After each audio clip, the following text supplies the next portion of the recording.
আল্লাহ মুহাম্মদ সাল্লাল্লাহু আলাইহি ওয়াসাল্লামকে বলছেন কিতাবুন উনজিলা ইলাইকা ফালা ইয়াকুন ফি সাদরিকা হারাদুম মিনহু। এটা একটি কিতাব, এটা আপনি মানুষের কাছে পৌঁছান, আর পৌঁছানোর ব্যাপারে আপনার মনে যেন কোনো সংকীর্ণতা, কোনো ভয় ভীতি এটা যেন কাজ না করে। তাহলে মানুষের কাছে যখন আমরা দাওয়াত দেব, মানুষের কাছে যখন আমরা তাবলীগ করব, মানুষের কাছে যখন আমরা দ্বীনের দাওয়াত দিব, তখন আমাদের কি দিয়ে দাওয়াত দিতে হবে? কি দিয়ে? কোরআন দিয়ে। কি দিয়ে দাওয়াত দিতে হবে? কোরআন দিয়ে। আল্লাহ মুহাম্মদ সাল্লাল্লাহু আলাইহি ওয়াসাল্লামকে পর্যন্ত বলছেন, নবী আপনার প্রতি যেটা অবতীর্ণ করা হয়েছে আপনি এইটার মাধ্যমে মানুষকে দাওয়াত দেন। তার মানে কোরআনের থেকে বড় দাওয়াতের পদ্ধতি আর কোন পদ্ধতি আছে? আমাদের বর্তমান সমাজে অনেক দাওয়াতের পদ্ধতি চলছে, চলছে না? চলছে। আমি কারোর বিপক্ষে নয়, কারোর বিরোধিতা করি না, আমি জাস্ট ব্যাপারটা বোঝানোর চেষ্টা করছি।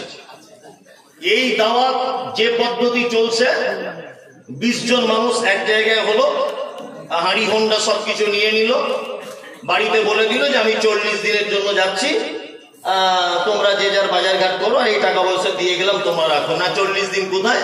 না আমাদের আমির সাহেব যেখানে যেখানে বলবেন, আমাদের রুলস সেখানে সেখানে যেতে হবে। 40 দিন ঘুরে চলে এলো একটা মানুষ দিনের দাওয়াত দেওয়ার জন্য। আমি মমতাজুল ইসলাম বলছি, কিয়ামত পর্যন্ত যদি দাওয়াতের কাজ চলতে থাকে, কিয়ামত পর্যন্ত এই দাওয়াতে কখনো সফলতা আসবে না, কিয়ামত পর্যন্ত সফলতা আসতে পারে না। কারণ হচ্ছে এই যে দাওয়াতের পদ্ধতি, এটা একটা ব্যক্তির নামকরণ দিয়ে দাওয়াতটা দেওয়া হচ্ছে। মাওলানা ইলিয়াস কান্দলবী রহমতুল্লাহ আলাইহি বলছে কিসের দাওয়াত? বলছে ইলিয়াসি তাবলীগ। বলা হচ্ছে না কিসের দাওয়াত? বলছে অমুক তাবলীগ। বাকি নামাজ বাদ আপনারা সবাই বসে যাবেন। বাকি নামাজ বাদ অজস্র মানুষ মসজিদে এক সাইডে বসে গেল। বসে যাওয়ার পরে একটা বই বার করা হলো, বইটির নাম ফাজাইলে আমল। একটা বই বার করা হলো, তার নাম মুনতাখাবে হাদিস। আমি বিরোধিতা করছি না, আপনি বোঝার চেষ্টা করুন। এই দুটো বইয়ের ভিতরে মানুষকে দাওয়াত দেওয়া হলো। আমি একটা জামাতের সাথীদেরকে দেখলাম না যে লোকদেরকে বসিয়ে ছোট্ট একটি সূরার বাংলা অনুবাদ করে মানুষকে শোনাচ্ছেন। এরকম কোনো পদ্ধতি নেই, নেই। আর যদি আপনি কোরআনের কথা যদি আপনি বলেন যে এই বইটা বাদ দিয়ে দুদিন একটু কোরআন দিয়ে দাওয়াতটা দেন না, বলবো আমাদের বড়দের পক্ষ থেকে মানা করা আছে। এই ভাষাটাই ব্যবহার করবে, করবে না? করবে। কিন্তু আল্লাহ সুবহানাহু ওয়া তাআলা মুহাম্মদ সাল্লাল্লাহু আলাইহি ওয়াসাল্লামকে তিনি বলছেন কিতাবুন উনজিলা ইলাইকা ফালা ইয়াকুন ফি সাদরিকা হারাদুম মিনহু লিতুনজিরা বিহি ওয়া যিকরা লিল মুমিনিন। মুহাম্মদ আপনার উপরে যেটা অবতীর্ণ করা হয়েছে আপনি এইটার মাধ্যমে মানুষকে দাওয়াত দেন। তারপরে কোরআন দিয়ে মানুষকে দাওয়াত দিতে হবে। 40 দিন 20 জন মানুষ বাড়ি থেকে বার হয়ে চলে গেল, মানুষের কাছে দাওয়াত দিয়ে দিয়ে বেড়াচ্ছে বগলে দুটো বই নিয়ে। একটার নাম ফাজাইল আমল, একটার নাম মুনতাখাবে হাদিস। আপনার উচিত ছিল ফরজ সালাতের পরে পরে মুসল্লিদেরকে নিয়ে বসে কি করা দরকার ছিল? পবিত্র আল কোরআনের দুটি আয়াত বাংলা অনুবাদ করে তার ব্যাখ্যা বিশ্লেষণ করে শোনানো উচিত ছিল। তবেই আপনার দাওয়াতে কাজ হতো। তাছাড়া আপনার দাওয়াতে কাজ হবে না, কখনই কাজ হবে না। দাওয়াতের একটা পদ্ধতি রয়েছে, সেই পদ্ধতি যতক্ষণ না পর্যন্ত অবলম্বন না করবেন আপনার দাওয়াতে কখনই আল্লাহর পক্ষ থেকে সফল আসবে না। তারপরে আল্লাহ তাআলা বলছেন যে আপনি এই দাওয়াত দিতে গিয়ে অনেক সমস্যা আপনার উপর আসবে, অনেক সমস্যা। কোন সমস্যা দেখে যেন আপনি ভয় পেয়ে আপনার মন যেন সংকীর্ণ না হয়ে যায়। দাওয়াতের কথা বললে, মানুষের হক কথা বললে মানুষ বেজার হয় না? হয়। হক কথা বললে তার কোনো টিকিট আছে? টিকিট নেই। আপনারা তো তার বাস্তব চিত্র দেখেছেন। আমি এই কথা একাধিকবার বলেছি যে বাংলাদেশের একজন প্রখ্যাত আলেম এবং খুব ভালো সুমিষ্ট ভাষী হক মানে বক্তব্য রাখেন আব্দুর রাজ্জাক বিন ইউসুফ হাফেজাহুল্লাহ। খুব ভালো একজন লেকচারার এবং খুব বড় একজন আলেম। মানে কত বড় আলেম আমার তো পাল্লা নেই মাপার মতো। মানে আমার নিজেরই বিদ্যা কম, আমি কি করে মাপবো? আমার চোখে অনেক বড় আলেম উনি। তা উনি দাওয়াতের ময়দানে বক্তব্য রাখেন। কিছুদিন আগে শুনলাম যে ওনার নামে শুনলাম 5,000 কোটি টাকার মামলা করে দিয়েছে। কারা করেছে? না রামশ্যাম, যদু, মধু, চ্যাটার্জি, ব্যানার্জি, মুখোপাধ্যায়, চট্টোপাধ্যায় এরা কেউ করেনি। করেছে কারা? করেছে আমাদের মতো কিছু দাড়ি টুপিওয়ালা মানুষেরা। আপনারা জানেন যে সারা ভারতবর্ষে একটা রত্ন বলা যেতে পারে না রত্নই, যার কাছে আমার মনে হয় যে কম্পিউটার ফেল হয়ে যাবে, ডাক্তার জাকির নায়েক এদেশে টিকতে পেরেছে? টিকতে পারেনি।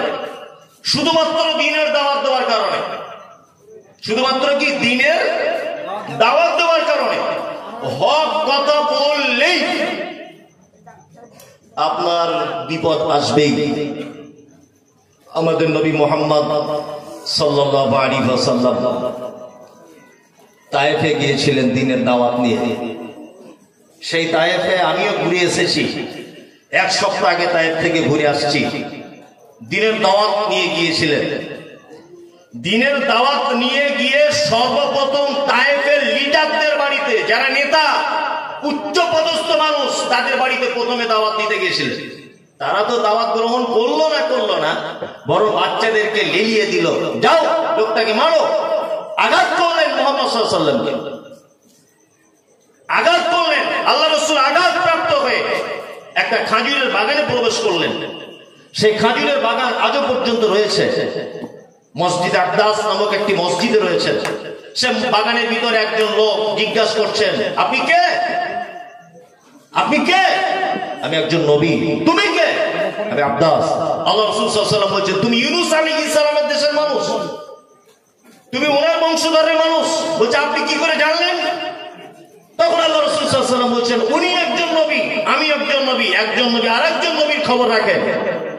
এই কথা বলার পর আল্লাহ রাসূল সাল্লাল্লাহু আলাইহি ওয়াসাল্লাম চলে গেলেন একটি পাহাড়ের কিনারে, আরাম ফরমাচ্ছেন, আরাম করছেন পাহাড়ে ঠেস লাগিয়ে। যে পাহাড়ে আল্লাহ রাসূল যে পাথরটায় ঠেক লাগিয়ে আরাম করছিলেন, সেই পাথরটা আজও পর্যন্ত আছে।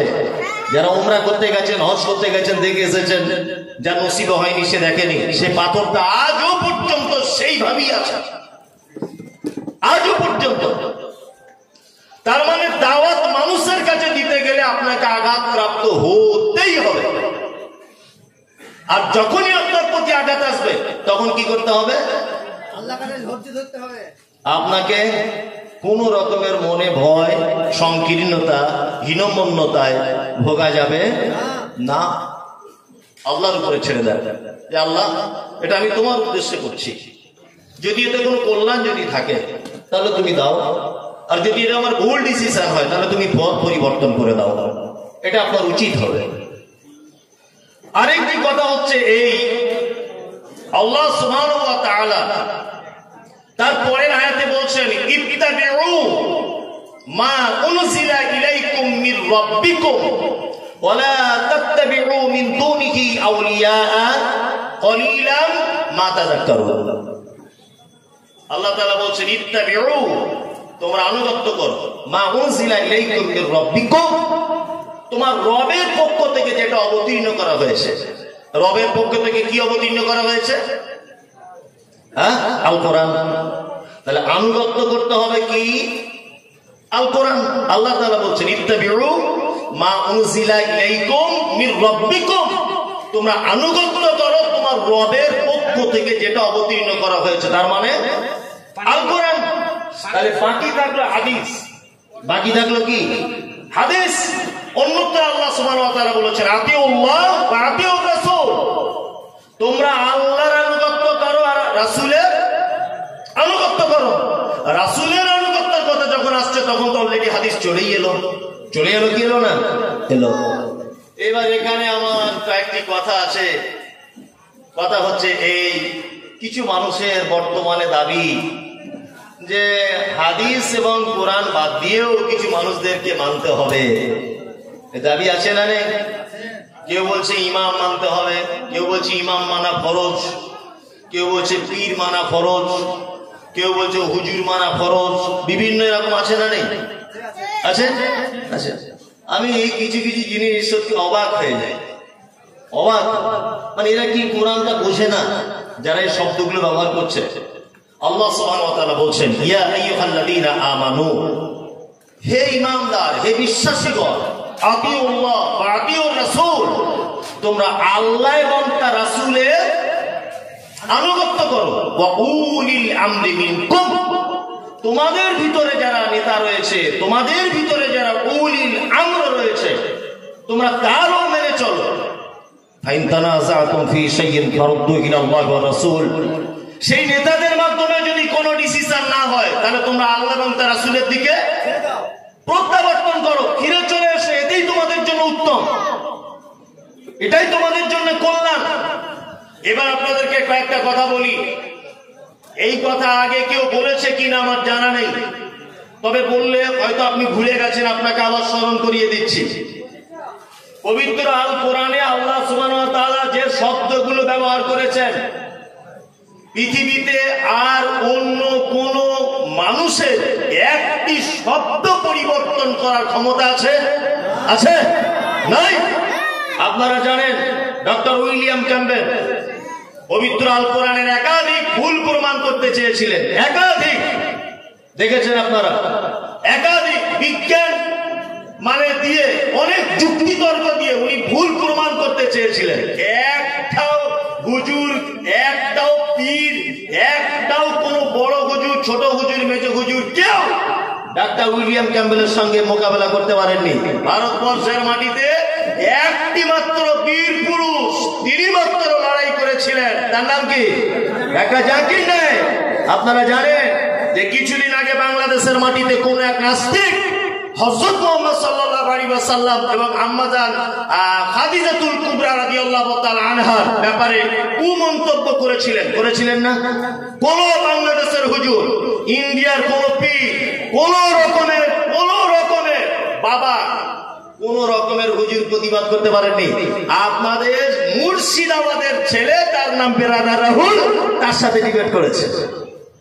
বেরাদার রাহুল একটা সাধারণ ছেলে, তার সঙ্গে ডিবেট করেছে। একটা হুজুরের ক্ষমতা হয়নি, কোন পীর সাহেব মোকাবেলা করতে পারেনি। আলহামদুলিল্লাহ।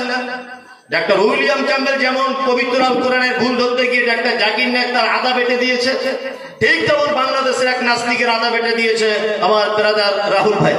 দুজনে আলহামদুলিল্লাহ সহি আকীদার মানুষ, এতে আমরা খুব খুশি মনের দিক থেকে। পবিত্র আল কোরআনে আল্লাহ সুবহানাহু ওয়া তাআলা বলছেন, তোমরা আনুগত্য করো আল্লাহ এবং তার রাসূলের, উলিল আমরি মিনকুম। আজকে একটা কথা শুনে রেখে দেন, যারা বলছেন ইমাম মানতে হবে, ইমাম মানা ফরজ, হুজুর মানা ফরজ, পীর মানা ফরজ, এই পীর আর হুজুরের দলিল একটা মাত্র পেশ করে, উলিল আমরি মিনকুম, এইটা মাত্র পেশ করে। উলিল আমর বলতে হুজুর আর পীর। উলি শব্দটা বহু বচন, কবচন বললাম? বহু বচন। আল্লাহ তাআলা বলছেন মিনকুম, তোমাদের মধ্যে যারা উলিল আমর আছে।